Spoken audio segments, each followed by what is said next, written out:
慈悲怜悯我们的天父上帝，主，我们感谢你。主，今天是你所命定的日子，在起初你创造每天到第7天是安息日。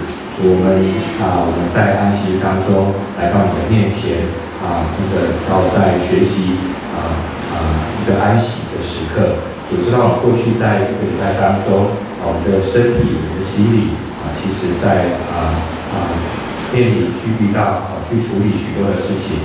主，我们心其实常常混乱在我们的生活当中。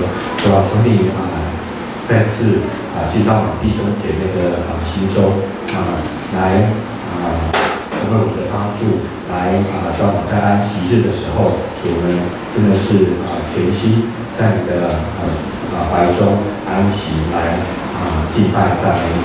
主，在过去礼拜当中，或许我们有跟我们的家人、跟我们的孩子、跟我们的弟兄姐妹，或在我们的工作职场上面，我们有不小心得罪对方的。主啊，求你特别来怜悯，让祝福安慰他们的心。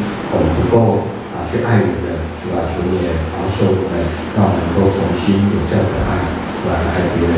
主，真的让我们不忘记起初你摆放在我们心中那个热情、那个爱能够让我们的重新燃起这样的一个意念，能够去去关心别人。主，求你也特别来看顾我们教会接下来许多的事工，所以保守看顾。我们将今天早上的敬拜继续再次交托仰望在我们的手中，求你来继续保守带领。我们这样祷告祈求都是奉主耶稣的名求。我们一起来受神的话语记载在哥林多后书第5章18至19节。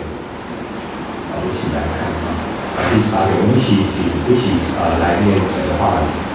一切都是出于神，他借着基督使我们与他和好，又将劝人与他和好的职分赐给我们。这就是神在基督里叫世人与自己和好，不将他们的过犯归到他们身上，并且将这和好的道理托付了我们。因他使我们和睦，将上2为1，拆毁了中间隔断的墙，而且以自己的身体废掉冤仇，就是那记在律法上的规条，为要将两下借着自己造成一个新人，如此便成就了和睦。记在十字架上列的冤仇，便借着十字架使两下归为一体，与神和好了，并且来将和睦的福音给你们远处的人，也给那近处的人，因为我们两下借着他被一个圣灵所感，得以进到父面前。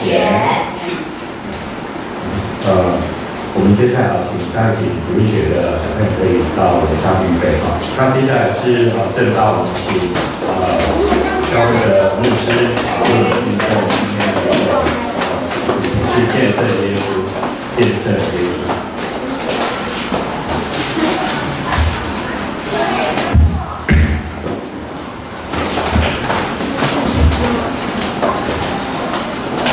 各位弟兄姐妹，大家平安。在今天牧师用见证耶稣这个题目，要来跟弟兄姐妹分享。我们先重新来祷告。在我们的父神上帝，我们的生命的当中，时时刻刻都能够感受你恩典的同在。像我们每一个呼吸的时候，正是你恩赐的生命还在我们的里面。在今天见证耶稣这样的一个讲题的当中，透过你的话语，我们要看到你随时的恩典的当中，我们应该如何来回应你。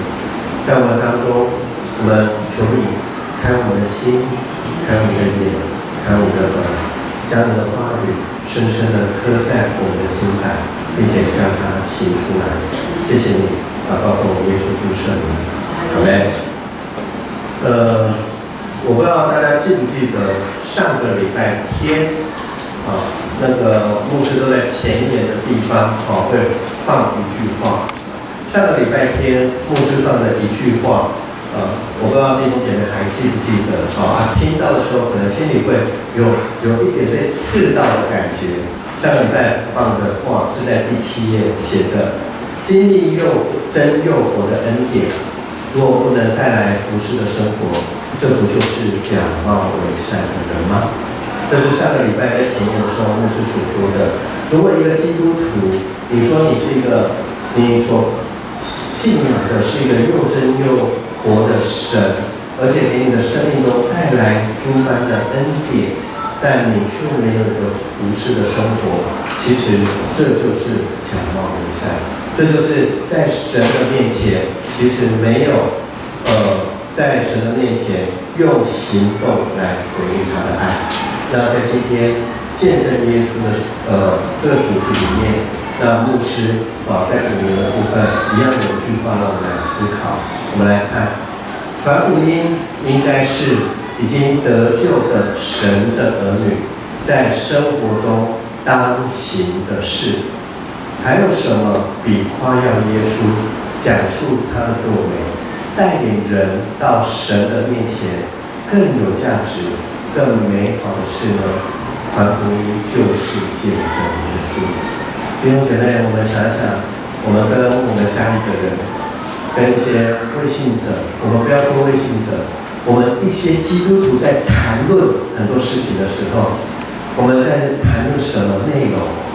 我们在谈论的是生命当中的一些的难处，一些的很艰难的地方，然后呢，见证主如何帮助我们度过这样的时刻，还是我们常常在这个当中，我们讲论的是很多的美食，我们讲论的是我们又去哪里玩了，然后所谈论的是我们可能现在固定1个月都有1个礼拜会出去露营，通常是礼拜6、礼拜天。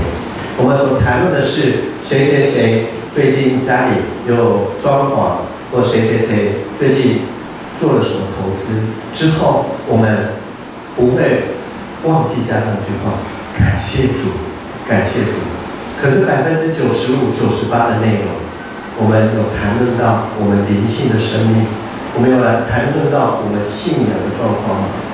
没有。我们看到的，我们所在乎的，还是在我们生活上这些东西。那后来我们至少还有点意识到，这所有的一切都是从神而来，所以我们加上一句感谢主，我们就觉得是啊，我们是一个感谢的人。但是在我们的生命的当中，在我们的灵性的当中，我们再回来看刚刚这句话，如果传福音应该是得救的神的儿女在生活中当行的事，还有什么比夸耀耶稣、讲述他的作为、带领人到神的面前更有价值、更美好的事呢？所以弟兄姐妹，牧师不是说不能分享这些，而是当我们分享这些的时候，这对你传福音，这对人家看到耶稣祝福你生活的当中有什么益处，而你如何将这个益处交给他？因为我刚刚所讲的这些，很容易让人家觉得耶稣让我们住好房子，耶稣让我们赚大钱，耶稣让我们有着别人羡慕的生活，但你从头到尾没有处理到他生命的问题，没有处理到日后我们还有那里是要面对耶稣的问题。所以弟兄姐妹，我们要来想的是，神其实给我们就是神的儿女，他给我们一个职分。那从今天的经文的当中，我们看到哥林多后书5章18节，这个经文这么说：一切都是出于神，他借着基督使我们与他和好，又将劝人与他和好的职分给我们。所以今天传福音的重点就是让人与与上帝和好，透过耶稣基督与神来和好，与神来和好。所以他给了我们与他和好，而且这个当中是有一件事情，他借着基督使我们与他和好。这个人是谁？就是天上的父，就是上帝借着耶稣基督让我们与上帝和好，又将劝人与他和好的职分赐给我们。所以弟兄姐妹，我们有没有自己的生命先跟天父上帝和好？如果我们自己跟神没有一个和好的生命，没有一个对的关系，你不能给别人没有的东西，你不能给别人没有的东西。所以你如果没有跟神有一个和好和谐的关系，你如何给别人一个和好？就说跟他说，来跟他讲述的是耶稣基督和好的这个福音。那第二个，我们看到第19节，这里讲的是因着那我们之所以得以和好，中间有一个很重要的原因，就是罪得到赦免的救赎。罪得到赦免的救赎是没有其他的人可以做的，这个就只有耶稣基督可以做耶稣基督可以做。所以在这里就是神在基督里叫世人与自己和好，不将他们的过犯归到他们身上，并且将这和好的道理托付了我们，就是我们的生命的当中，我们透过耶稣基督罪得救赎之后，我们也将这样的道理传了出去。好，那这个罪得赦免就是因为耶稣基督做了拆毁中间墙的动作因为中间的墙不见了，所以我们得以跟神来和好。所以很简单的一个，我们常常看到有人传福音，他常用十字架十字架他讲说，这是属于我们这是属于神的部分。那你要过去的时候怎么办？你只有把那个十字架横在那里，你才能够透过这个十字架走过去。而这个十字架所代表的，就是耶稣基督为我们付上的代价，就是他的救恩，使我们与神和好。好，那以弗所书2章15节说的是，耶稣基督以自己的身体就废掉了冤仇，就是那记载律法上的规条，就是本来我们以眼还眼以牙还牙。如果我们在最终的代价会死，可是呢，耶稣基督他使我们成为新造的人，而造成了当中的和睦那所以十字架上的救赎让我们与神和睦。好，那所以我们就知道这样的一个信息就是一个和平的信息，传福音就是传和睦，我们跟神和好，而且叫别人的生命也与神和好。好，那我们来看到你传福音的当中，你为什么会有这样的动力？一个基督徒，一个基督徒传福音要有动力，就像你做一件事情，你也必须要有动力。好，像一个男生，如果20几岁，邋里邋遢，不喜欢洗澡，请问有什么动力可以让他洗澡？本来他可能3天洗一次，1个礼拜洗一次，请问什么时候他会每天洗澡？有没有？来，卓成。对，有喜欢的对象对，恋爱的时候，对不对？哇，我一定要那个1天23小时，拉拉撒撒脏兮兮没关系。可是约会那1小时，哇，一定要最完美的一个呈现。但是基督徒，我们来看一下，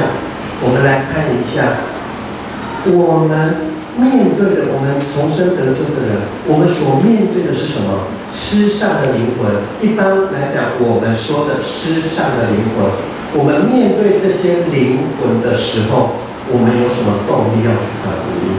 如果你面对这些没有信主的人，没有动力的时候，你根本不会想去传福音。所以我们来看第一个是马太福音9章36节到38节，36节到38节，我们来看到，当耶稣看到一群人，他们在那边为什么他会面对这个世上的灵魂？我们一起来念这个经文。耶稣看见他就是耶稣起来，他看见许多的人，就怜悯他们，因为他们困苦流离，如同羊没有牧人一般。于是对门徒说，要收的庄稼多，做工的人少，所以你们当求庄稼的主打发工人出去收他的庄稼。好，这是我们看到的这个经文。因为耶稣基督因为看到他们困苦流离，像羊一样没有牧人，然后就怜悯他们。好，颠沛流离的羊和有牧人的羊是不同的，所以我就来先处理一个最基本的问题：你们是有牧人的羊吗？有牧人的羊有两种意思，第一个是你们是这间教会、某间教会，你们是属于在地上所建立教会里面的基督徒吗？这是第一个。第二个，你们有将耶稣基督当作是大牧人吗？如果有的话，我们就知道一件事：我们是在羊圈里面的羊，羊圈里面的羊要找水喝，要找草吃。所以，如果你们已经受洗，已经是基督徒了，在里面有草有水，要问的第一件事是：你们有吃草吗？你们有喝水吗？吃草喝水有两种，一个还小的时候，有的人捡到小鸟怎么样要喂它，有的呢羊会找水喝，羊会找草吃。那羊你在那里有草有水，你不喝你不吃，那真的也没有办法。所以耶稣在这里，他知道一个有牧人的羊，他过的生活是丰足、是富足的，是非常丰盛的。但是在羊圈外面的羊没有保护，也没有肥美的草，也没有不干渴的水，所以主耶稣看到他们困苦流离，像羊一样没有牧人。像宣教士戴德生，他曾经讲过，就算我有千万条的生命，我没有一条不留给什么，不留给中途的这些还没有信主的人。也曾经有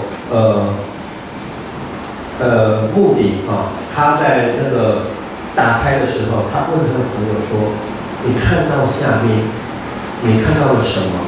然后他的朋友看到街道，他就说：“我看到车水马龙很多的人。”而穆迪所说的是说，他看到了千千万万还没有得救的灵魂。所以弟兄姐妹，我们看到耶稣基督对于这一些还没有信主的人，他的动力是他知道他们需要，所以他拼命的去做。那我们来看另外一个人，在罗马书9章1到3节，保罗在使徒行传第7章的时候，我们看那时候司提反殉道的时候，那他在那边沾自喜，还追捕这些基督徒。但他在大马士革路上遇到主的经验，使他悔改信主之后，他就大发热心的传福音。在罗马书9章1到3节，我们看这个保罗他说了什么话？他说：“我在基督里说真话，并不谎言。”他说的意思就是说，他强调我说的是真的，我说的是真的。有我良心被圣灵感动，给我做见证。我是大有忧愁，心里时常伤痛，为我弟兄姐妹，为我骨肉之亲，就是自己被咒诅与基督分离，我也愿意。好，这是保罗所说的话。他说，当他看到他这些至亲骨肉弟兄姐妹还没信主的时候，他说他是大有忧愁，心里时常伤痛，为我弟兄姐妹，为我骨肉之亲，就是自己被咒诅与基督分离，我也愿意。在这里，保罗说明了2件事情。第一件事情说明了他如何重视看待传福音这件事情。他穷尽一切的方法，他就要把他得到他生命改变这个好东西，用尽方法，就是要让他的至亲好友这些能够得到。牧师在之前曾经分享过一个真实的故事，就是一个5、6岁的小女孩来教会参加过主日学，刚好讲到耶稣基督为我们付上代价，那我们接触他成为救主以后我们可以有永生的盼望到了天堂。这个小女孩家里没有信主，回去以后在晚上爸爸有时候出差要出去出差或出差回来，妈妈煮的会比较丰盛一点，那丰盛里面有爸爸爱吃的菜，小女孩爱吃的菜。小女孩喜欢吃什么？吃虾子。然后爸爸回来疼这个女儿，因为女儿人家说是前世的情人，然后爸爸就剥虾子给女儿吃。可是那一天呢，女儿夹起虾子就要剥壳，爸爸说怎么了？你怎么自己剥？然后这个女儿就哭了起来。他说：“爸爸，我要剥虾子给你吃，因为你那么爱我，每次都你剥给我吃。可是现在我要剥给你吃，哇，爸爸好感动。这个女儿，去教会回来，这教会教你做什么？教你什么事吗？怎么今天对爸爸那么好今天上了什么课？不是，爸爸，我要告诉你，因为今天在主日学。”老师有跟我们说，如果我们愿意接受耶稣基督，我们可以上天堂。可是爸爸，你还不认识他，所以以后我们在天堂我就见不到你这是一个小孩子很单纯的一个信仰，但是他就在这个当中的时候，他那一种为了他爸爸以后没有办法进天堂这件事，他用这样的一个情绪，很自然而然的流露出来，这是真的，这是真的。可是弟兄姐妹，我们传福音，我们真的是为了这些的弟兄姐妹，为了我们的骨肉至亲，说我希望我所得到的你也得到，还是我们的传福音是有交换，是有甚至于如果有我们一些宗教的信仰有做功德这样的一个心态在里面。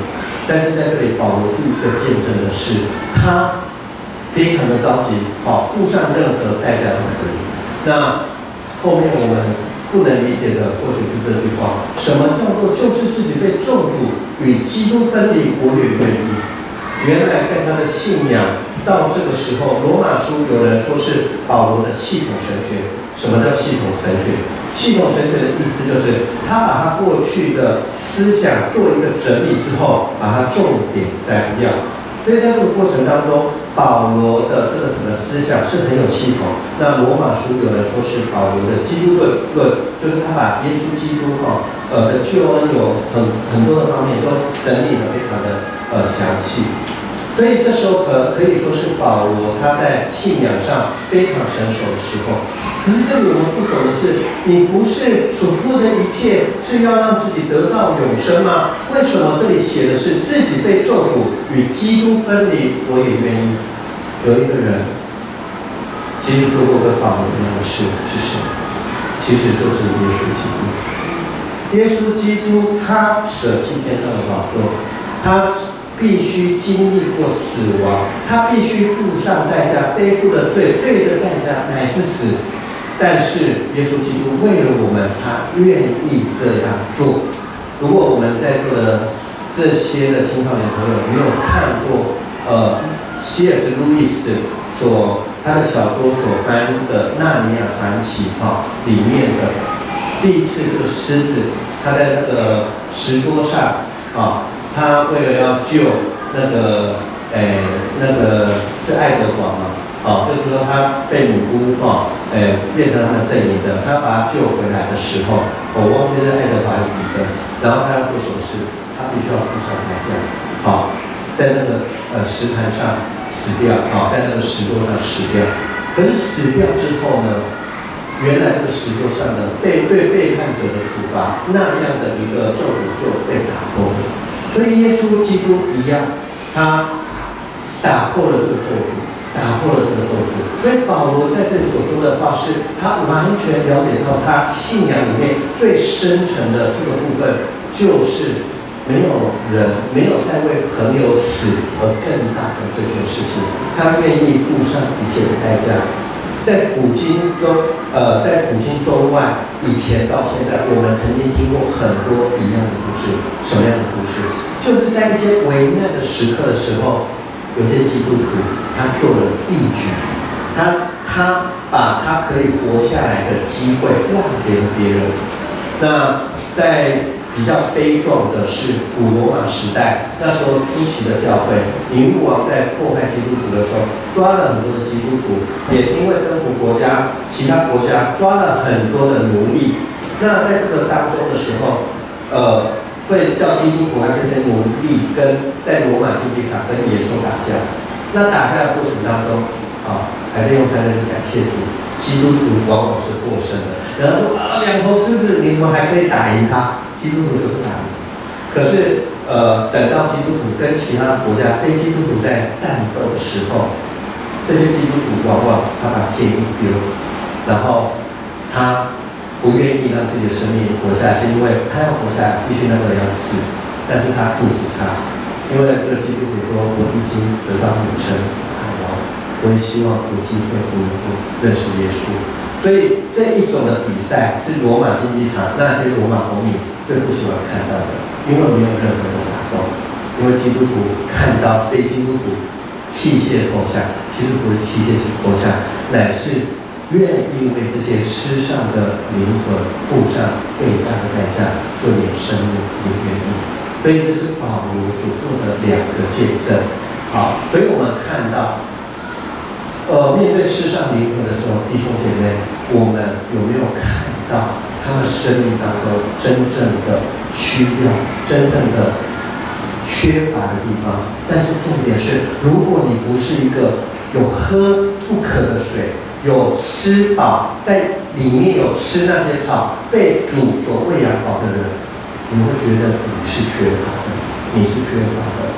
所以，之前有一个全世界最穷的总统是哪一国？有一个南美洲有一个国家，有人说了一个那个名字我忘记了好，哪一个总统最穷的？然后他住在自己的家里，他领的薪水其实都是帮助别人。我会问大家是因为我忘记了，昨天在做资料的时候我要查，早上你看我还是忘记查。然后那个总统他说什么？他说其实他是世界上最富有的人，因为他所看到的东西，所富有，这些东西都是他所有的。而那些人为什么没有比他富足呢？因为他们就是不够、不满足，所以才去追求。他没有什么可以追求的，所以他是最富足的人。所以弟兄姐妹，如果你没有富足，你没有吃饱，你可能没有办法看到这些人的需要。所以在灵性生命上，如果你没有吃饱，你没有喝足，你没有办法看到别人生命中的那些的软弱或者那些欠缺的地方。好，那第3个我们要来看的，就是说，那我们已经知道了，如果我们要见证耶稣，就是去传福音。去传福音，我们可以讲耶稣基督的故事，可以讲我们生命的故事。但是除了我们用嘴巴讲之外，有哪些东西是不可少的？马太福音5章16节也这么说，我们一起来念，来。你们的光也当这样照在人前，叫他们看见你们的好行为，便将荣耀归给你们在天上的父。你们的光，光就是照耀人，使人感到温暖。所以在这个部分是在人前，就是在这个部分我们所做的不是为我们自己，乃是当我们这样做的时候，人家就可以看到天父上帝，就可以所做的作为就可以将荣耀归给他。所以第一个是我们不是嘴巴说了，但是我们的行为行不出来。那第二个是在彼得前书3章14节到16节，我们来看。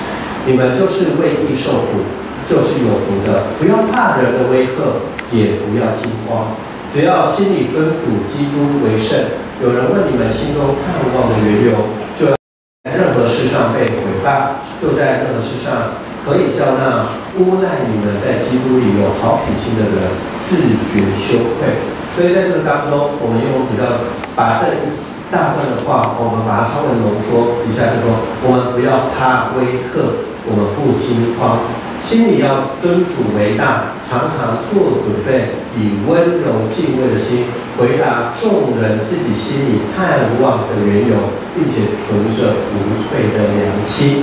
所以在这个当中的时候，当我们愿意这样做的时候，当我们愿意这样做的时候，那我们就是不是只有用嘴巴讲，我们是用行为来好好的见证耶稣基督。第三个 C 见证耶稣除了嘴巴说，还有什么不可少？就是彼此相爱。彼此相爱这件事可以让人看到谁是主耶稣基督的门徒。那这个在我们信仰告白，我们都会念这个：我赐给你们一条新命令，乃是叫你们彼此相爱。我怎样爱你们，你们也要怎么相爱。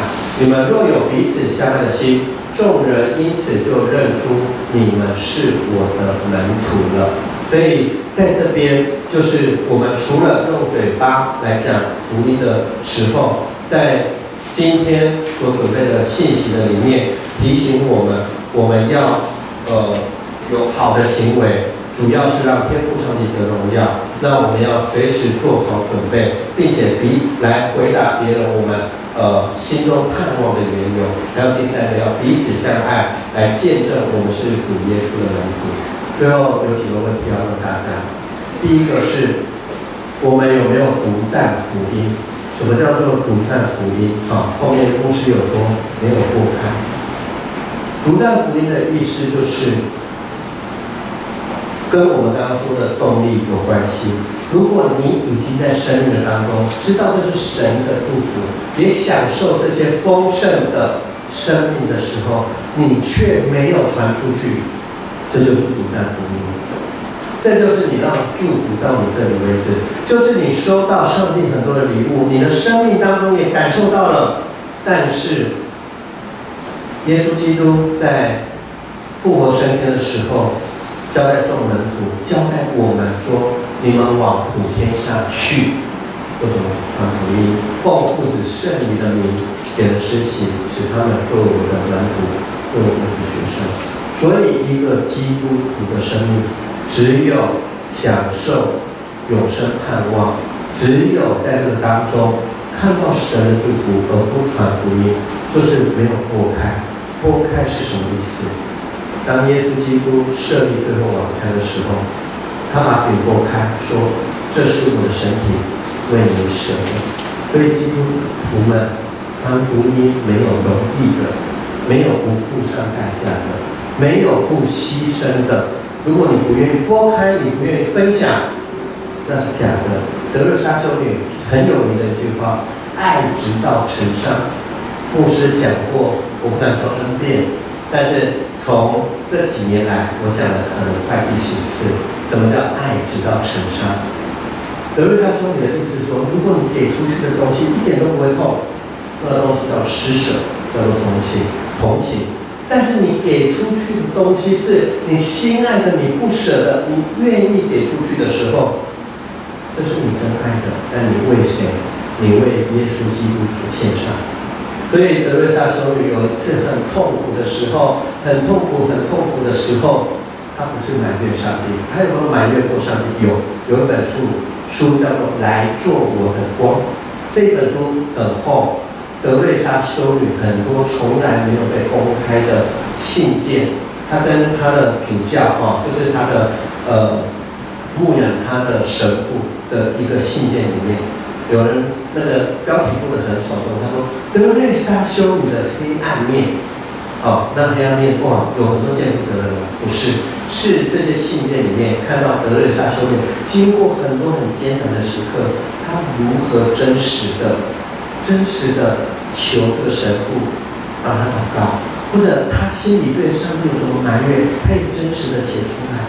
但是最后德瑞莎修女其实他都有得到解答。所以有一次在他最难过、最痛苦的时候，他不是埋怨，他那时候学到他说什么：主啊，求你让我的心更加破碎。心更加破碎，就是更加伤心，更加难过。为什么？因为越破碎的心，是能够让你的爱越多的流入你心中。他说：“主啊，我的心还不够破碎的时候，缝隙不够多的时候，你的爱没有办法全部进来。唯有我的心完全破碎的时候，才能以你心来换你心。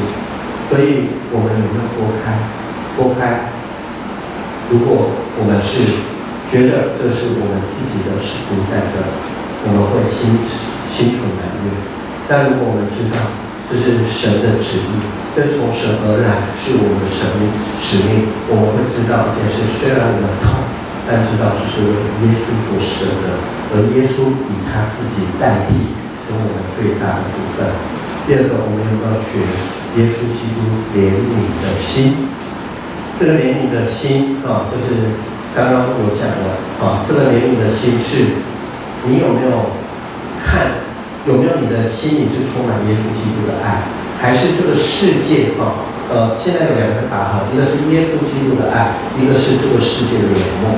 这世界不断告诉我们一件事：冷漠，冷漠，再冷漠，不是自己的事情不要管。有人车祸你下去，你会被人误认为是你那个撞到的怎么样？我们听到的很多都是这样的讯息，但是耶稣基督看到需要的时候，他就动了怜悯的心。最后一件事，或许我们有许多的基督徒，我们已经信主久久，回想一下，在生命的当中，我们有没有向谁传过福音？想想他们现在目前有没有过着好的信仰生活？请注意我们曾经向谁传福音？这件事确认了我们有没有不愧对我们是神儿女的身份。如果还没有的话，我们要知道我们是门徒，我们是儿女，我们必须传福音，请赶快去传。那如果第二个，如果你已经有传了，这现在你传福音的对象，请问一下，你传福音的对象，他有没有过着好的，不是生活，好的信仰生活？什么叫好的信仰生活？最简单的，周报一拿起来，1、2、3、4、5、6、7，这里就有7件事情，就是好的信仰生活。当你去检视你传福音的对象有没有经常祷告、努力奉献、勤赴聚会、为主见证、天天读经、服务社会、领人归主的时候，为什么想想我们没有去看看他们过得好不好？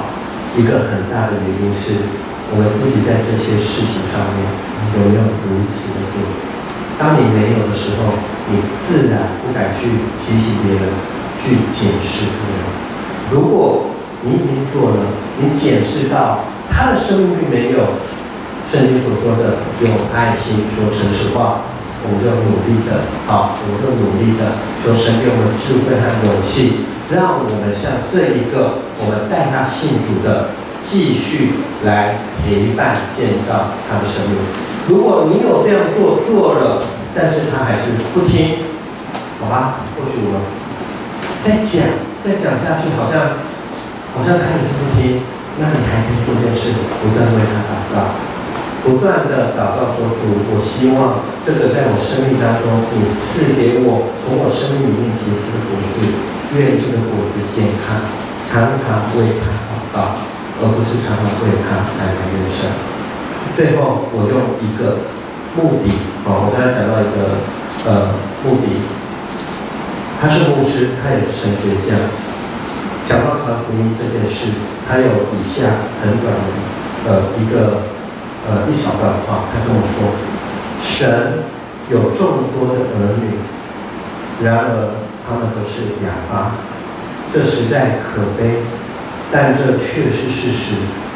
如果儿女生下来就是哑巴，父母会觉得这是不堪承受的灾难，他们也会对此事深感悲痛。然而神的儿女中竟有如此多的哑巴，我们有想过这样的一件事吗？不只是神的儿女是在哪教会所以他说教会中充满着这样的人，他们对于生活、艺术、科学、时尚等等花了很多时间，夸夸其谈，然而对于耶稣基督，他们却哑口无言。我们同心来祷告。主啊，我们感谢你，感谢你让我们有口能言，感谢你让我们唱出对你的赞美之声。但我们也要求你帮助我们，因为一个口不能说出赞美的话的同时，有另外一部分又成为咒诅的口。我们愿意我们的嘴就为你来使用，我们愿意我们的嘴所传讲的福音是让人能够悔改的福音，是让人能够信靠的福音，是让人能够有盼望的福音。主，因为当我们愿意在你面前这样宣告要为你所用的时候，我们知道我们将会透过圣灵的保守来警醒我们的心，以至于我们在用好行为来见证你，以至于我们可以时时的做好准备来回答众人，随时准备好回答众人我们心中盼望的缘由。主啊，我们恳求你帮助我们。或许过去我们没有想到这些事情，我们也逃避来面对这些事情，但是此时此刻再次恳求你赦免我们，再恳求你带领我们，让我们时时更新的生命在你的面前是得到你的喜悦。谢谢你，祷告奉耶稣基督圣名，阿们。